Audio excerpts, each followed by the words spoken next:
Welcome to the Feathered Report, where the guys from Upduck discuss the latest news from the worlds of upland and waterfowl.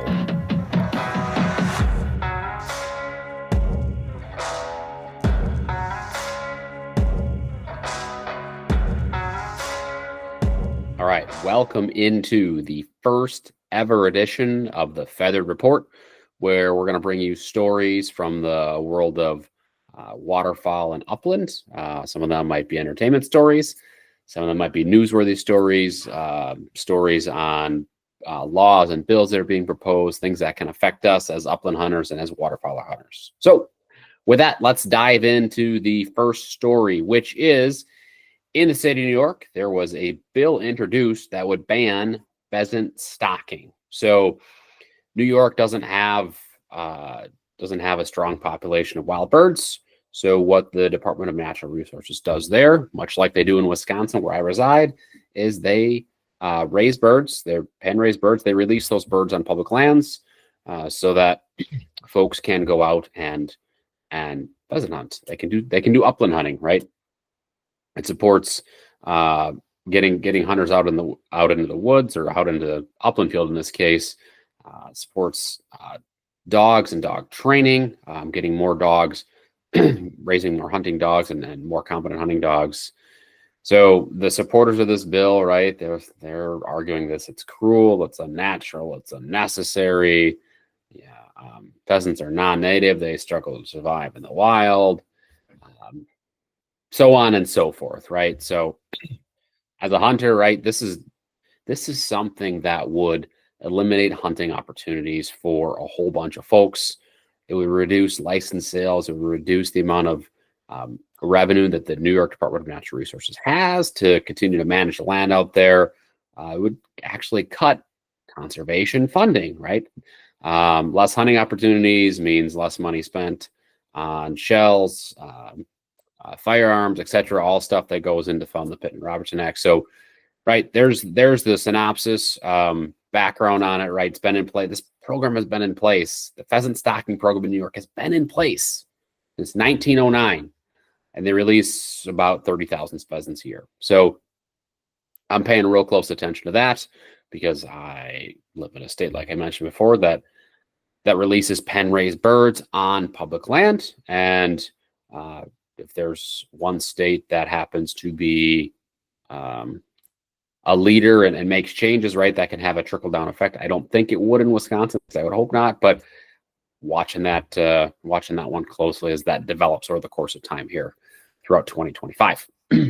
Now, second story is about dogs, right, and about the avian influenza, the bird flu.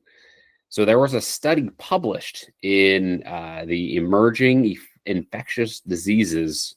I'm not sure what publication that actually is, but they found that in the state of Washington that 2% of tested hunting dogs had antibodies for the bird flu, which is fascinating and interesting, right? So obviously, like these dogs had been exposed, likely from retrieving waterfowl, right? They're probably waterfowl that were ducks or geese that were carrying the bird flu. That hunters had shot.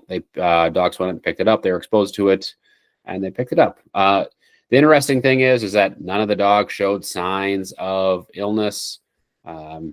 So, right, that's a great thing. 2%. It was like 2 out of 194 dogs. So it's a really, really small number.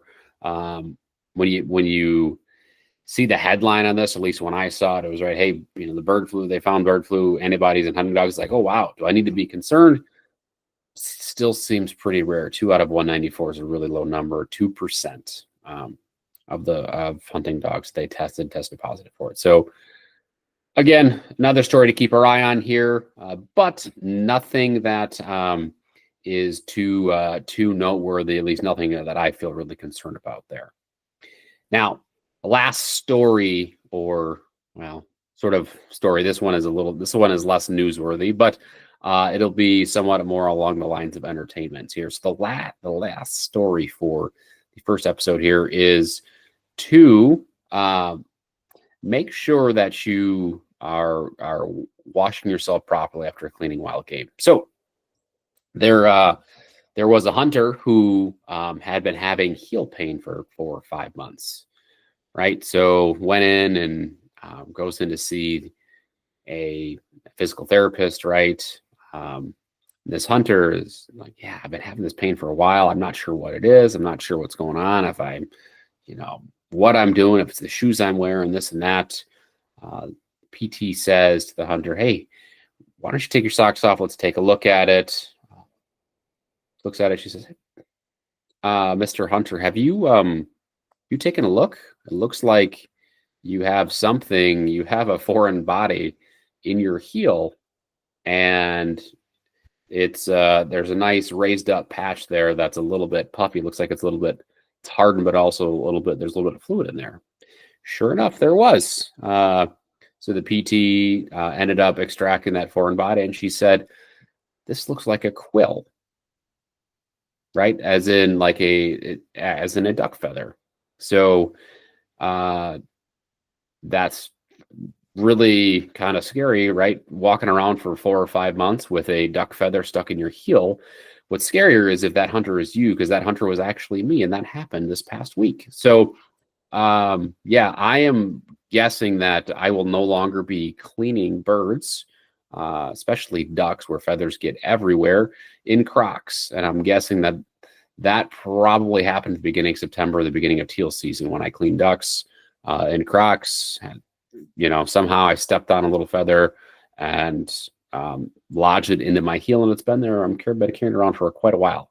Took it all the way down to Oklahoma and back to Wisconsin. So moral of the story here, make sure you are cleaning yourself thoroughly. Make sure you do not clean birds in Crocs, and just watch out for all those duck feathers. So that wraps up the first episode here, the Feather Report. Tune in next time for more stories from the world of waterfowl and upland.